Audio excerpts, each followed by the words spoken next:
It's going great. I'm excited.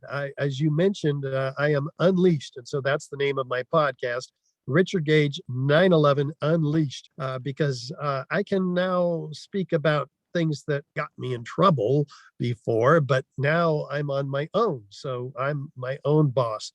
I will be speaking outside the narrow container that AE 9/11 Truth rightfully stays within, the technical evidence of the World Trade Center destruction. And that's what's made them very successful.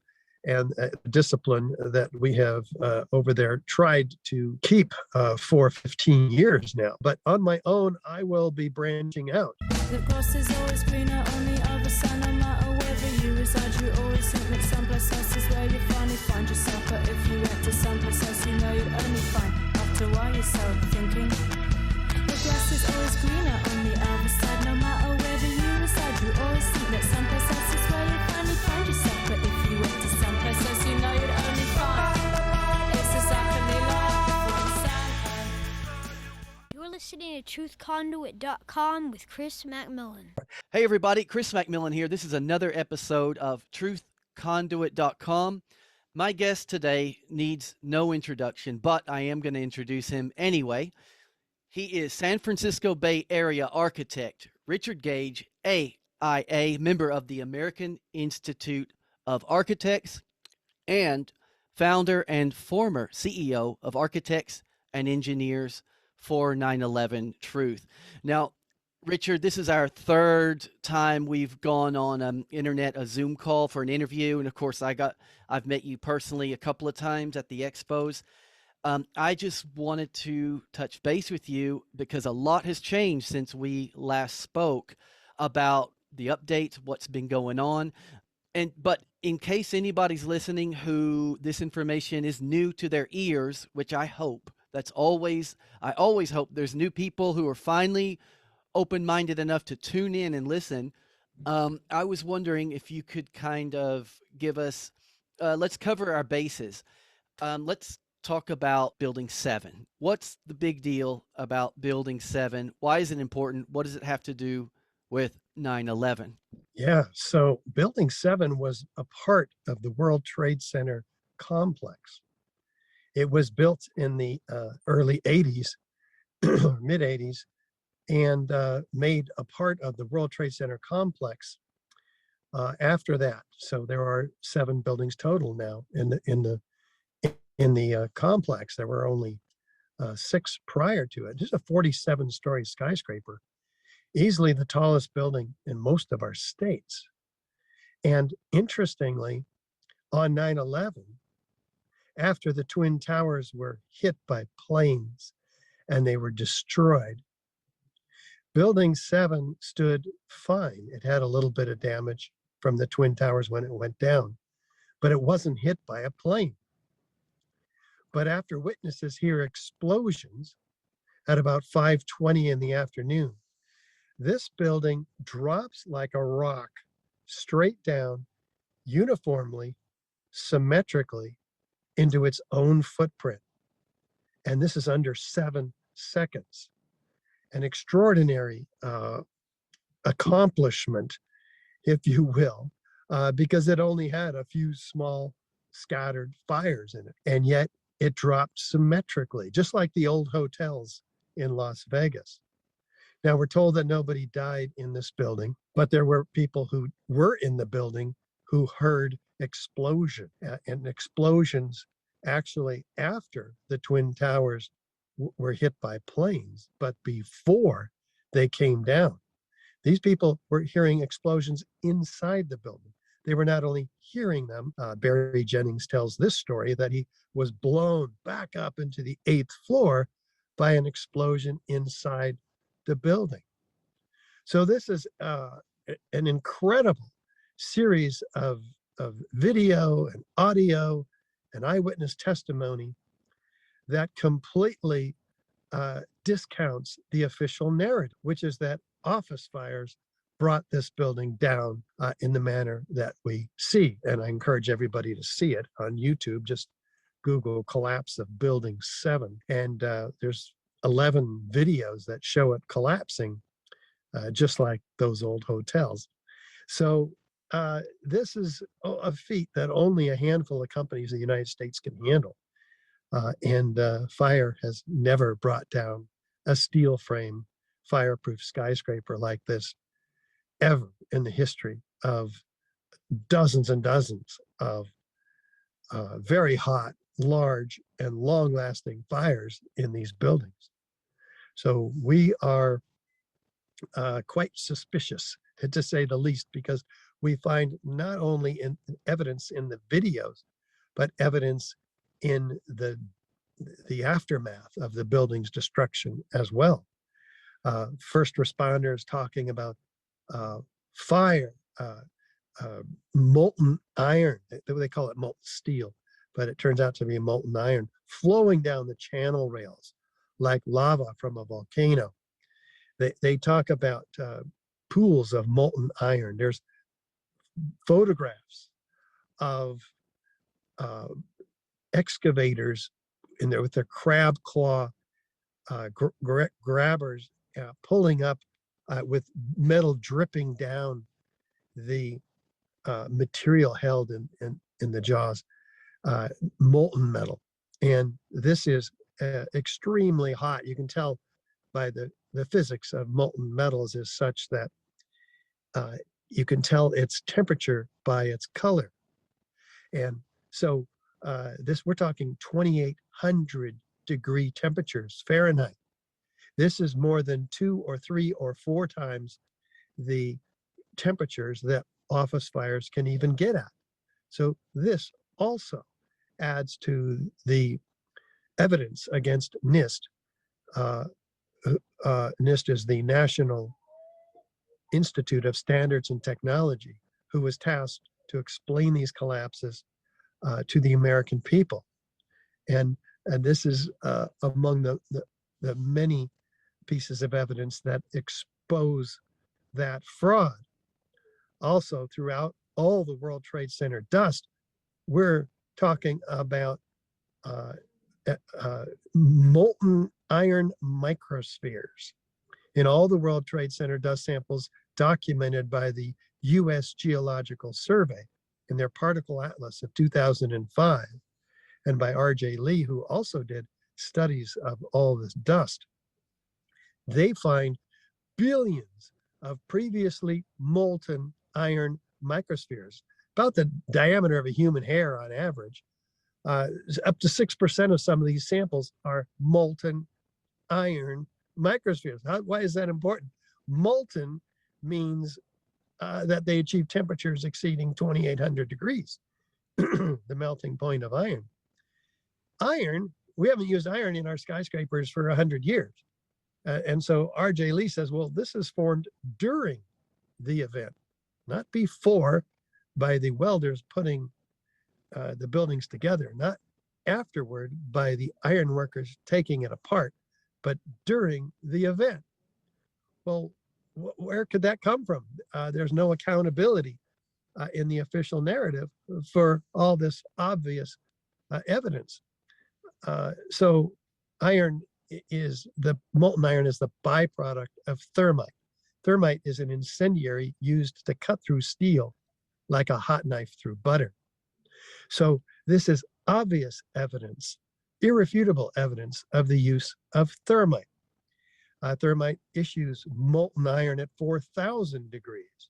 It issues aluminum oxide, ash, also as its byproduct. So that's evidence of ignited thermite. So we look in all the World Trade Center dust, as did the team of 8 international scientists led by Niels Harrit in Copenhagen. And he finds all of them find and document the evidence of unignited thermite in the form of these dual layered red and gray chips. They're red on one side, gray on the other. They perform chemical tests like EDS, X-ray energy dispersive spectroscopy. And they find the ingredients of thermite in an unignited form, which is iron oxide, essentially rust, and aluminum powder. So these two specific sets of ingredients are damning evidence also. But they get real curious and they zoom in 50,000 times with an electron microscope, and they find iron oxide particles and aluminum powder that are at the nano scale. Again, 1,000 times smaller than the diameter of human hair. What does that mean? I mean, this is nanotechnology. This is not where they take particles and grind them up till they get smaller and smaller. It's built from the atomic scale.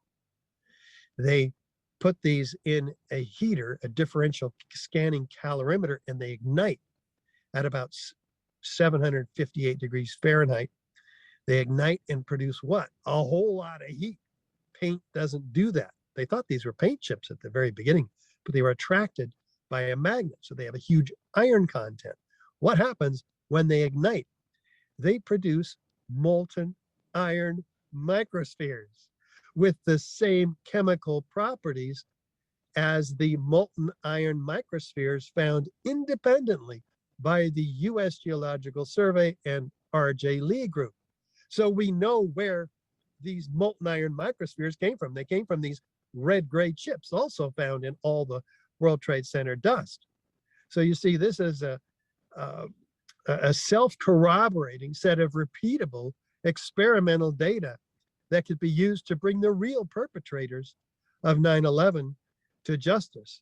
Because you see, this is not made in a cave in Afghanistan. It's made only in the most advanced defense contracting laboratories. A few thoughts there. You mentioned Neil's theory. That was your most recent interview with your new show, Richard Gage Unleashed. So I will definitely include that link into the show notes. You guys went into real nitty-gritty detail about what you just mentioned. And I mentioned that this is for perhaps covering our bases for new people, but this is also a very good refresher course for people like myself. The last time I talked to you, the paint, that's a big development, because I think you were under the impression that it was the paint particles, and that's what it was. Or is that a new development? Oh no, they initially thought that what we're talking about is paint, but paint doesn't have these exotic properties that we've been talking about. So they've learned right away after a few tests that this is not paint. This is very special. In fact, the conclusion of the peer-reviewed paper in the Bentham Open Chemical Physics Journal is that this is active, unreacted thermitic material, an explosive or incendiary. It's very, very clearly proven to be such. And this came out in 2009 when the paper was published, and the paper has not been challenged in the peer-reviewed sense. People wave their arms, they go, oh, that's just paint. No, that's not just paint. The paper is very, very clear and irrefutable in that respect. This is a pyrotechnic material. It's unbelievable. What was Larry Silverstein's reaction? Did anyone ever ask him what he meant when he said pull it in reference to Building 7? Well, let's refer to what you're talking about a little more specifically first, because he was interviewed on America Rebuilds, a PBS program, a year later after 9/11. And he was the developer of Building 7, the owner of it. And he was asked about this, and he says, well, I was talking to the fire commander, and there's been such terrible loss of life. Maybe the smartest thing to do is pull it. And so they gave the order to pull, and we watched the building come down.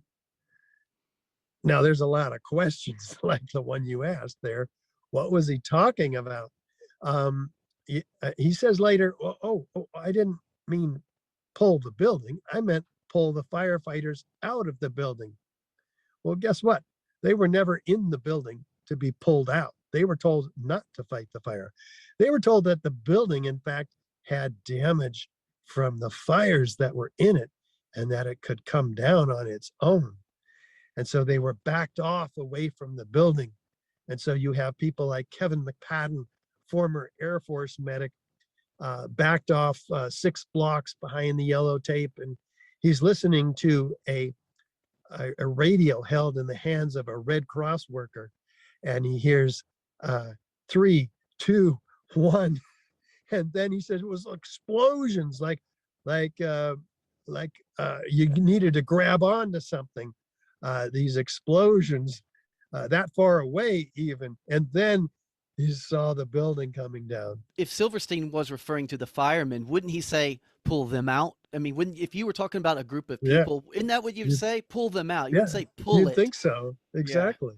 But I mean, it's not irrefutable evidence, circumstantial, but still, man, the Building 7, is always a starting point when introducing people to that topic, because so many people, there's a big push to make people forget that there was a Building 7. And I've often wondered, I don't know, maybe you do, in public schools when they teach kids now about 9/11, I don't know. Surely they mention Building 7. I don't know. Oh no, I'm sure they don't.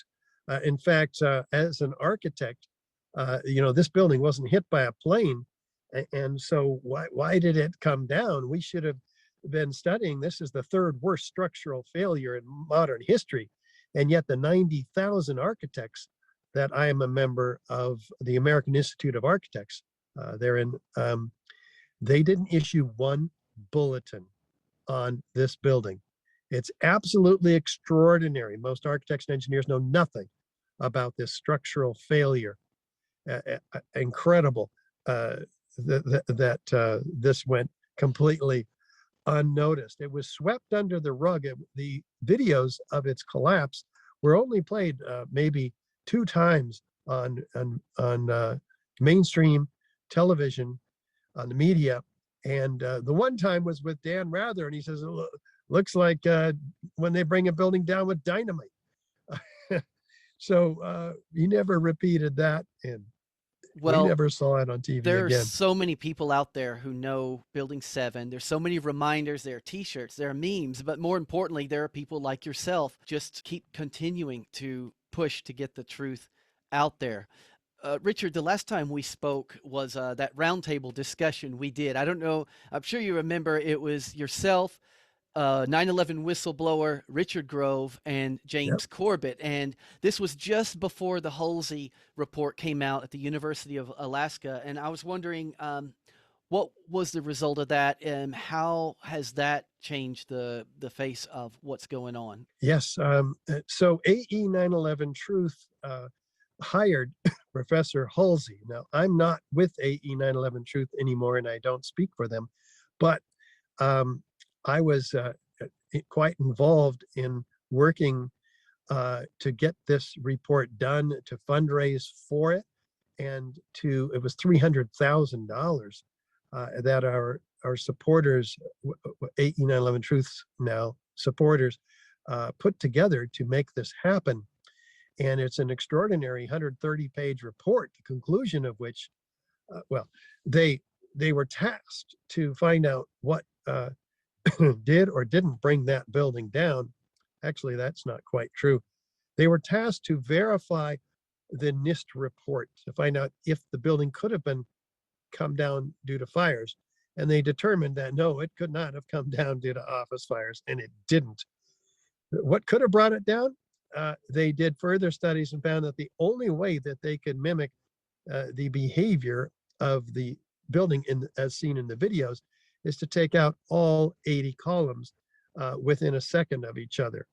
And of course, starting with the interior and then the exterior a second or so later. And so this is a complete proof that the NIST report is fraud, essentially. And so we have been getting this report out, AE 9/11 Truth has, over the last year or more, to 75,000 engineers across the country to make them aware of it. And there's a group over there led by engineers, Roland Angle in particular, who has worked very hard to train engineers to speak at public events, and mostly private events with engineering associations, such as the American Society of Civil Engineers, which has worked themselves very hard against allowing such presentations in their venues. But we go to they went to their student chapters of their associations in the colleges, and they're working real hard. The people over at 8E911 Truth are among the hardest working, most dedicated people in the 9/11 Truth movement. I was honored to work with all of them. Yeah, our last conversation, we went in, I don't want to get into it now and repeat but it was really good, and I'll reference it in the show notes as well, about how that could have happened with the elevators and everything going on. You cannot make this stuff up. I remember we were all very excited about it coming out, so I'm not going to be such a stranger to following up anymore, because it's changing so quickly. Obviously the world has changed dramatically for, everything else going on. There was a correction that I wanted to ask you about. The quote request there was a correction issued by NIST. What was that about? Well, AE 9/11 Truth filed a request for correction of NIST. And that's was this as a result of the Hulsley report? Stand by. I'll tell you how the Hulsley report fits into this. But you can do this with agencies that commit fraud in the United States. There's a procedure where they have to respond, and then you can appeal and so forth. So what AE 9/11 Truth did is use all of the evidence that we had, or most of it, to prove that the NIST report is in fact fraudulent. And here is why: A, B, C, D, E. We've named a few of those already today. The Hulsley report's yet another piece of evidence. The NIST denied the request, as expected. We appealed it. It went up higher in NIST. They denied that. And now AE 9/11 Truth is suing NIST themselves in federal court. So that is pending, and another avenue of justice, technically, in this case, that AE 9/11 Truth is involved in.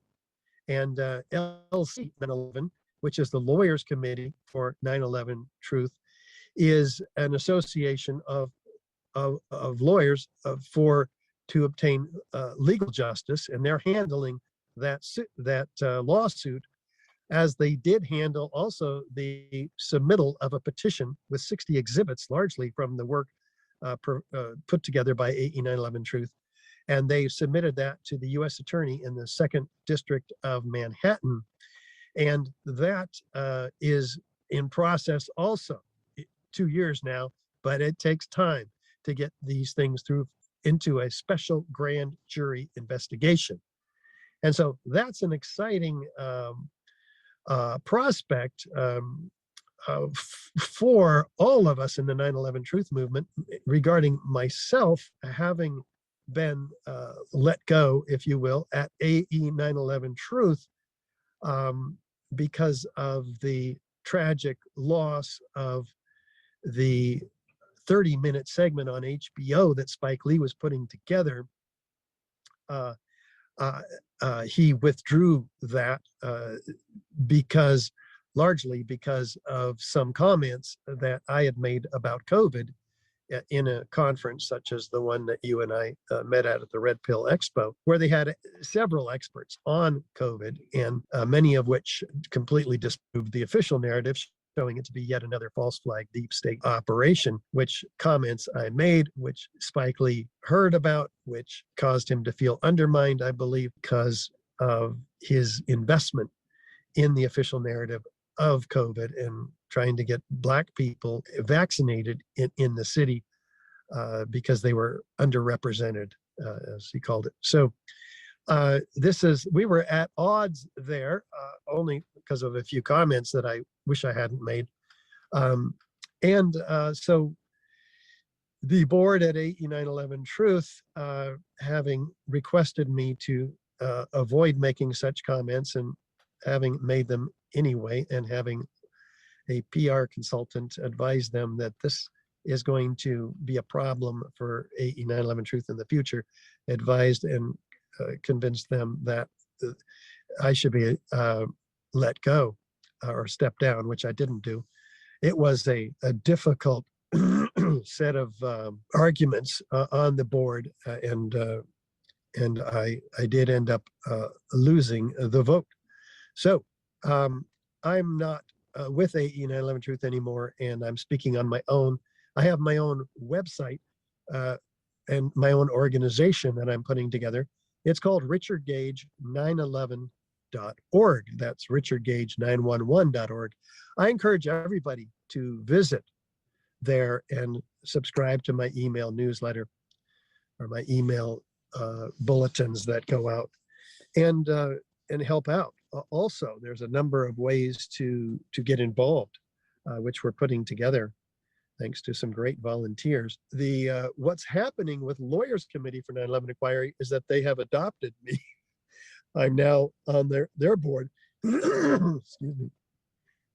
And they are using me for technical services, etc. And I will be in a joint venture with the Lawyers Committee to make a film about the evidence that's been submitted to for a grand jury investigation. So in this film called 9/11 Crime Scene to Courtroom, we're bringing alive the 60 exhibits given that have already been, well, we've been told that they would comply with the law, which requires them to give these to the grand jury, but we are suing them to prove that they've actually done that. And we'll be making this film, which is designed for the grand jury members to actually watch, where we'll be looking at them right in the eye and giving them the points of evidence. And this film will bring alive this whole effort. So this is a $120,000 effort to make a film has entertainment value, if you will, so that it will go hopefully viral in segments on YouTube as they're created.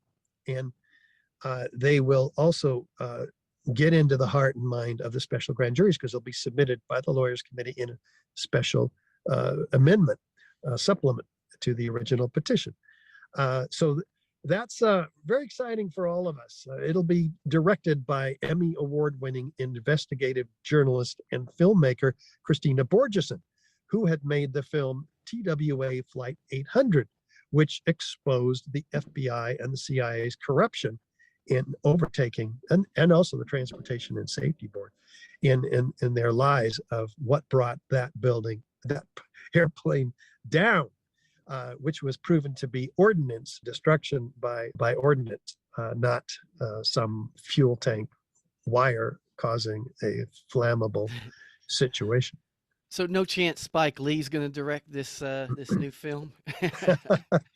That is unlikely. Spike is not happy any more than we are in the 9/11 Truth movement about the outcome of these events. I did not know. I didn't realize that it was. I didn't know that it was COVID comments that caused all the problems. I thought that it was just too much truth for him to handle and too much pressure from elsewhere, and he was just, maybe he just backed off. Very interesting. You mentioned this movie being made. Is it going to be like a documentary kind of movie, or with actors? Kind of, what's the style going to be? Oh, it'll be a documentary, and it will feature myself and Mick Harrison, attorney, who's led the effort as the litigation director at Lawyers Committee for 9/11 Inquiry. And we will be presenting the evidence. He will also present frame the evidence legally. What is evidence? Why is this petition here?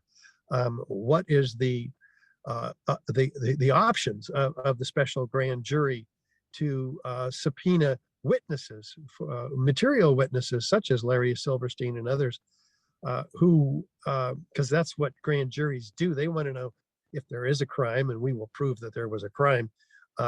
Their next job is to find out who's responsible. And so we certainly hope that happens, and we'll help them all the way. About how many lawyers are we talking about on this committee? Oh, there's half a dozen attorneys or more well, and I think there's actually dozens who are signed on to their petition. But there's also they're actively involved in the film will be 3 or 4 probably. It's very exciting. So it's going to be called From 9/11 Crime Scene to Courtroom. Is it just in the Yeah. pre-production phase at this moment then, or what? Yes. Yes, Okay. we're raising funds for the film, and we encourage people to visit the website lawyer LC4 FOR 911.org. So that's LC for Lawyers Committee 4 FOR 911.org, and make a donation to help this film get funded. We're in pre-fundraising right now. Conceptually, we have everything we need in terms of the concepts of the film, and we're developing the storylines, the transcripts, tailoring the evidence toward a grand jury, because this film will put the public also in the chair of a grand juror, so that they will be invited to look at the evidence, decide upon it, and give us feedback as well on the film in real time. And you've got that going on, and this lawsuit with NIST, being sued by architects and engineers for 9/11, that's going on. So these are some big developments. I want to ask you, so you're going solo now, Richard Gage, Unleashed. I knew so. I saw it on FedBook. I was maybe your first or second interview. So you're doing interviews. Like I said, your last one, your most recent one, was you and Niels Harrit. Did I pronounce that right? Niels Harrit really got into the nitty gritty of the thermite, and because he's an explosive expert. So well, he's a chemist, a chemistry professor, and he specializes in nanotechnology. But this particular effort brought him into the world of incendiaries. How's it going? It's going great. I'm excited. As you mentioned, I am Unleashed, and so that's the name of my podcast, Richard Gage 9/11 Unleashed, because I can now speak about things that got me in trouble before, but now I'm on my own, so I'm my own boss. I will be speaking outside the narrow container that AE 9/11 Truth rightfully stays within, the technical evidence of the World Trade Center destruction. And that's what's made them very successful, and discipline that we have over there tried to keep for 15 years now. But on my own, I will be branching out. So it's not just Niels Harrit and Kevin Ryan on the World Trade Center, but we've now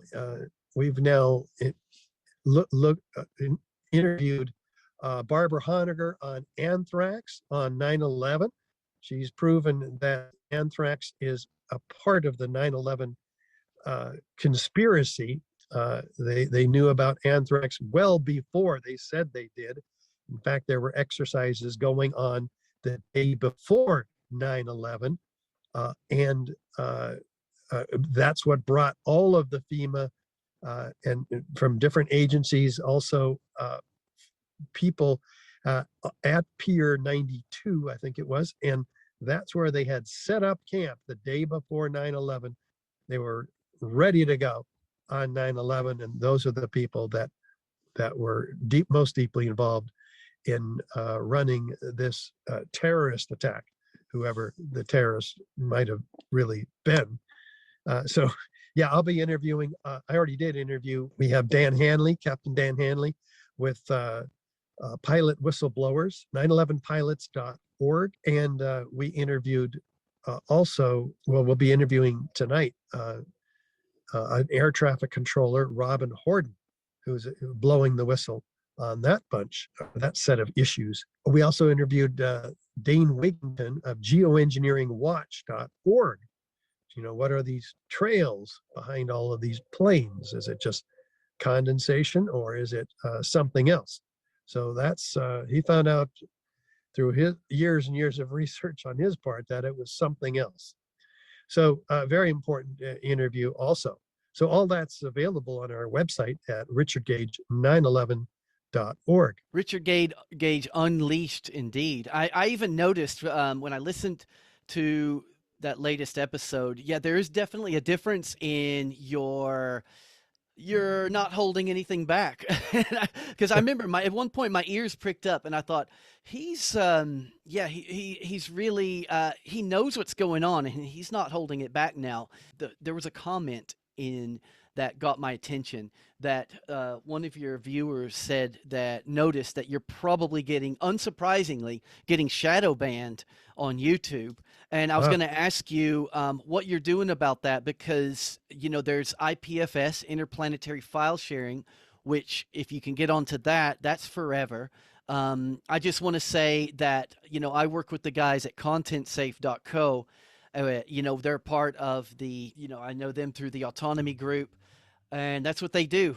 Guys like yourself get all your content up on all the other channels other than YouTube, like Odyssey, Float, IPFS. It's something to consider because we're really working on solutions over in autonomy and grandtheftworld.com. Richard Grove's got that going on, and it's all about solutions. I'm really excited what you're doing. I'm definitely going to link all this into the show notes. The Twin Towers, we talked about what you're up to, why you've gone solo, building 7. Are there any more updates that you haven't mentioned, maybe about the Twin Towers themselves that you want to talk about? Yeah, the Twin Towers, let's go there, because after we bring up building 7 first, because we don't have the level of public trauma associated with building 7. They tell us nobody died there, and nobody knows about it hardly, and so it's just not traumatic. But what we prove instantly, almost, when we talk about building 7, is that it was a controlled demolition, and that they lied to us, therefore, because they told us it came down by fire. It obviously didn't. So people get it intuitively and quickly. Now their minds are open to listen to something that they were programmed to believe. What they were programmed to believe was that fires brought the towers down. Well, people saw the planes hit the towers. They saw the fires. They saw the buildings come down. So all of that is associated in their brain. But now we've proven that building 7, which was a part of the conspiracy necessarily of 9/11, they were lied to. Okay, so now they're open to the evidence for being lied to about this. So we showed them again what the official story tells, which is that fires cause the sagging of the floor trusses, which caused the pulling in of the columns in the Twin Towers, apparently all the way around the building uniformly, because the building then collapses almost symmetrically enough to be unnatural. So the top part of the building, we're told, because the perimeter columns buckled, drives the rest of the building down to the ground and then destroys itself. But none of the videos show that. They show the top part destroying itself first in the first 3 seconds. It's gone. There's nothing left to drive the rest of the building down, and none of the photos or videos show. I mean, if I didn't know any better, it almost looks like a controlled demolition. But what do I know? Well, and it's very different than the controlled implosion of building 7. Not in the first 3 seconds. That looks very much like building 7.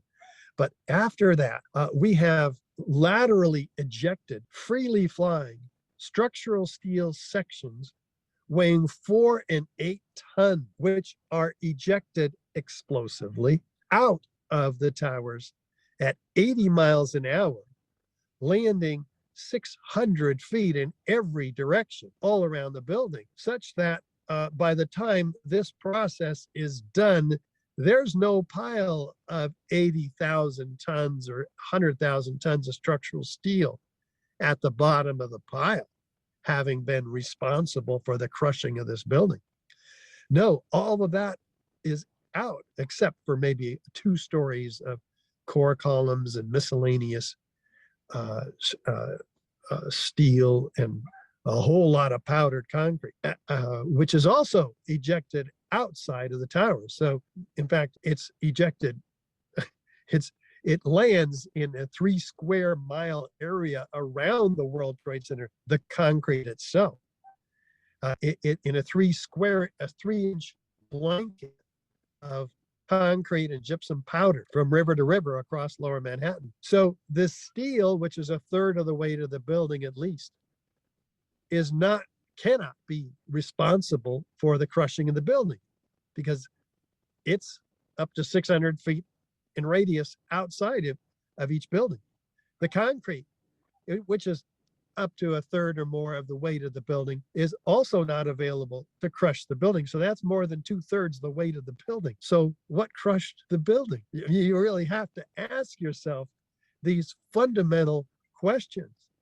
And then you have to listen to the first responders, 156 of them, who are on record, orally on record, recorded a month after 9/11 as not only hearing explosions, seeing explosions, and being involved in explosions before the towers ever came down. Again and again, these witnesses, and we have their transcripts. The city was holding on to them, but the New York Court State of Appeals forced the city to release them to the New York Times, who was suing them. And the transcripts are recording. And what do they record? They record a whole of 500 first responders, more than 156, very specifically describing all of these explosions, and many of them seeing flashes of light at various levels in the building before and as they're coming down. They say like firecrackers all the way around the building, all these explosions, a huge explosion, and then a momentary delay before you could see the beginning of the collapse. This kind of testimony is in our documentary 9/11 Explosive Evidence Experts Speak Out. And that's free on YouTube. And it's free, also free on YouTube. My new YouTube channel, which is Richard Gage 911, is the webinars that I give in 3 parts. Part 1's Building 7, Part 2, Twin Towers Explosive Destruction, Part 3, Twin Towers in Extreme Heat. And you have this amazing set of evidence, including these eyewitnesses. Well, there's also the eyewitness of Lamont Doherty Earth Observatory, which records the seismic events at both at the time, near the time of the plane impacts, and at the time of each tower came down also. So these are falsely attributed by NIST to the plane impacts and the tower falling, but the data completely shows that can't possibly be true. And the data also corroborates the first responders that heard explosions before the towers came down, and the witnesses such as Willie Rodriguez and many others who talk about explosions before the planes even hit the buildings. So that's evidence that it stirs you, but that's just the beginning, because you have isolated explosive ejections occurring out of the building below this zone of destruction as each building's coming down, 20, 40, even 60 stories down below this destruction. These isolated explosive ejections shooting out building solids at 150 to 200 feet per second. These are explosive speeds. Not air pressure, as NIST tries to tell us. So this kind of evidence is, in addition to the forensic evidence that we talked about earlier of iron microspheres in all the World Trade Center dust, nanothermite chips found in all the World Trade Center dust samples that were tested by the international team of 8 scientists, led by Niels Harrit in Copenhagen. In that case, this completely pulls the rug out from underneath anyone's faith that we've been told the truth by our government, by the media, by NIST, the National Institute of Standards and Technology. And so we've got them where we want them. We just need a larger platform. We need to continue penetrating the public awareness and unconscious of what happened here, and that they have to admit internally that they've been lied to. So this new film is designed to facilitate that reprogramming, if you will, because they've been falsely programmed, hypnotized through the use of trauma on 9/11. Shock and awe was a psychological operation against the American people, particularly. And then they're fed lies, which they swallow, hook, line, and sinker. Trauma, mainstream media that, controlled by the corporations, the public schooling now, because this next generation coming up, like we talked about earlier, and the mass media. I was going to say that's an excellent point. And one of the challenges is keeping this information at the forefront of people's consciousness, because with everything going on in the world, it's one of those things that as we're getting older and older, and these younger generation coming up, that's for them, it's like for you and I talking about Vietnam or something. So it's very important work that's going on. And you mentioned 2 names as well, Willie Rodriguez and Barry Jennings, who I will point out their stories apart are worthy of investigating. I mean, there's going to be so many links in this interview I'm going to put in with things you've been talking about. But yeah, Willie Rodriguez, Barry Jennings died under very mysterious circumstances. Like you said, this is just the tip of the iceberg, Richard. I wanted to get you on today to just kind of update, give an overview and any updates. This is amazing. I've learned a lot in the last few minutes. What else? Good. What else? Oh my gosh. I mean, you're working so hard. You're going to conferences. You got married recently. That's great. I mean, and as far as I know, it hasn't been too long since you've relocated to a beautiful place. Yeah, we're up here in northern Idaho. I was married 2 years ago to my love of 5 years, Gail, and she and I are working all the time. I mean, I'm working harder than I ever have worked, and she comes home from work and helps me full time again at home, nights and weekends. So this is quite an effort we're pulling together. We have 2 podcasts per week, 2 webinars per week. We're promoting on social media and writing articles. It is an amazing effort. Now I really appreciate all the hard work that was done for me over at AE 9/11 Truth when I was there. Those people are real professionals, and I'm struggling to keep up and do the level of quality work in all arenas we had set up over there. So very grateful for that. So I don't know when my next paycheck will end. So we're negotiating, but right now I've got about 100 folks supporting me at $7 a month. So that's $700 a month. So I'm encouraging everybody to support the effort that Gail and I are making by subscribing at richardgage911.org. The other thing we're doing is creating a community hub. People, 9/11 Truth activists can come together, kind of register that, hey, yeah, I support a new investigation.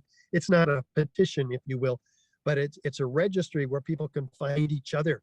All the websites, all the 9/11 Truth groups, all the individuals can come together and find each other, because that doesn't exist right now. And so that's an important effort. I have a wonderful volunteer leading that effort. Sandra Jelmy, well known in the 9/11 Truth Movement for her incredible work over the years, and I mean over a decade of herself translating along with Wiesner, our Austrian translator team lead.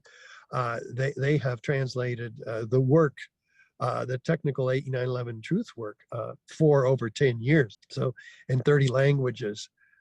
And Wow. that's amazing. Yeah, I didn't realize so much was going on with you, so I'm really glad I've reached out to you. You know, as far as solutions, I mentioned Content Safe. These guys could help you when it comes to getting when you inevitably start to get axed from YouTube and all of these, mainstream channels, stoicism.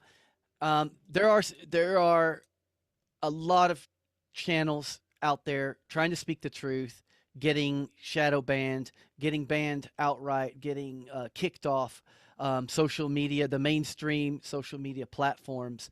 So there's a lot of solutions out there. And another possibility for you would be what we're doing at Autonomy Unlimited, like a digital marketing, to help you out there. There are a lot of solutions, Richard. I'm glad we've come together because you and I are kind of like, I'm involved in a lot of my own things, doing what doing on my end with truthconduit.com. I'm involved with Grand Theft World. I'm involved with Autonomy Unlimited and the Autonomy class.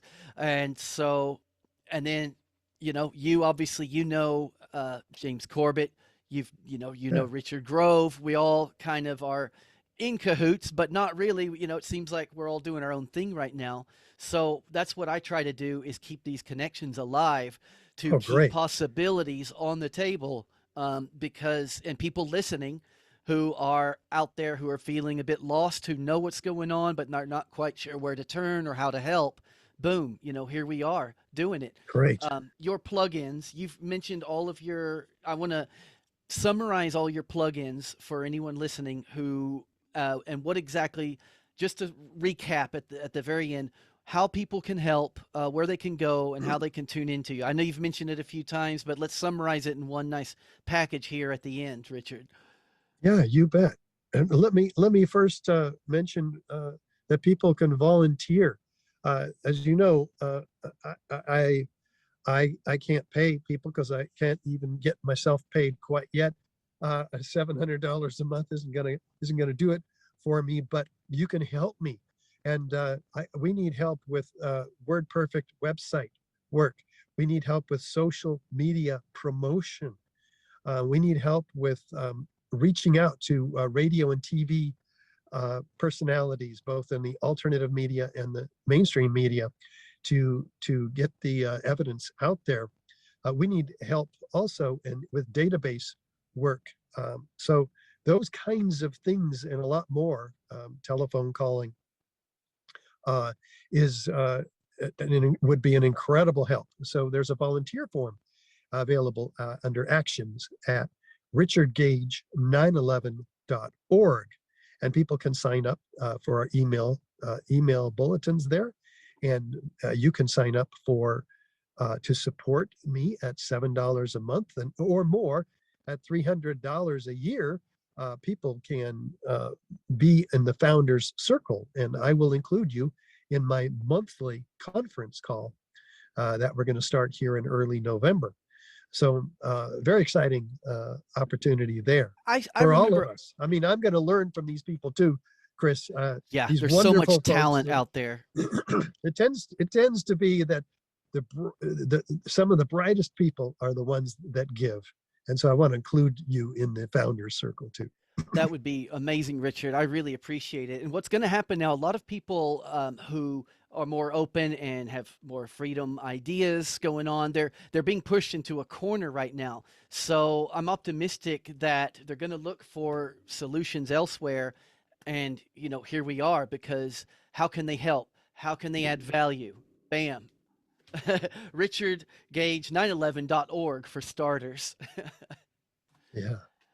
Very good. Absolutely. Well, Thank you, Chris. let's wrap it up, Richard. I really appreciate it, and we'll stay in touch. You bet. I'll be here for you. it's great to connect with you again. And please send me those links to those platforms that you discussed. All right. Thanks a lot.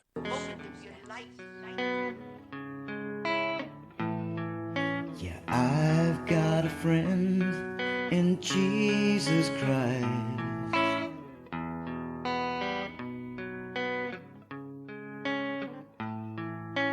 I've got a friend in Jesus Christ, and Krishna and Buddha and my bartender.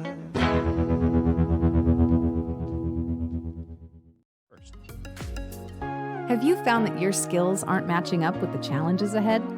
Here are 19 essential skills for success that school never taught you. Get your free copy by following the link below or visit getautonomy.info/19skills.